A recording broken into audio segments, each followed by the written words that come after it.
माझ्या चॅनलमध्ये परत एकदा सगळ्यांचं खूप स्वागत। मी जान्हवी आणि आज एक स्मूदीची रेसिपी घेऊन आली आहे।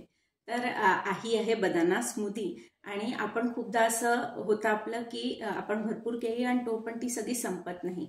अशा वेळेला ती खराब पण लवकर होणार असतात, त्याच्यामुळे असं वाटतं की काहीतरी टेस्टी आणि हेल्दी याचं जर करता आलं तर चांगलं आहे।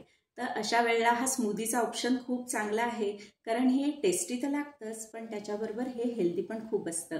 कारण आपण याच्यामध्ये ज्या ज्या वस्तू घालणार आहोत त्यांनी ते जास्त हेल्दी होतं। तर आता आपण पाहूया की आपण याच्यामध्ये काय काय वस्तू वापरणार आहोत। तर याच्यामध्ये मी 2 केळी घेतली आहे, त्यानंतर थोडे खजूर, त्यानंतर ड्रायफ्रुट्स मध्ये मी घेतले आहेत बदाम, बेदाणे, काजू आणि पिस्ता, त्यानंतर थोडंसं मध आणि दूध। आता हे जे सगळे ड्रायफ्रुट्स आणि खजूर आहे हे आपण गरम पाण्यात 15 मिनिटं भिजवून ठेवणार आहे आणि त्यानंतर आपण स्मूदी तयार करणार आहे।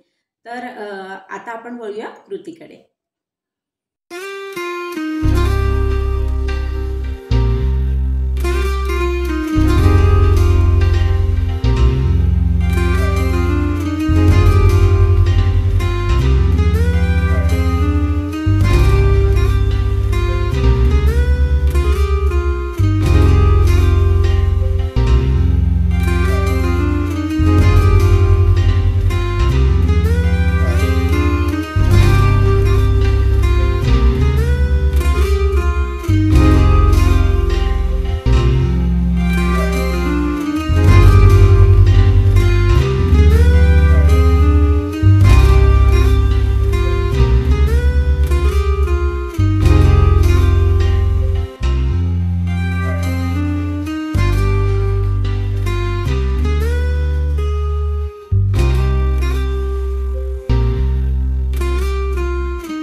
तर अशी आपली ही बनाना स्मूदी झाली तयार, जी टेस्टी तर लागतेच पण त्याच्याबरोबर ती हेल्दी आहे, कारण आपण त्याच्यामध्ये सगळ्या ड्रायफ्रुट्सचा वापर केला आहे, परत आपण साखर न वापरता त्याच्यात मधाचा वापर केला आहे।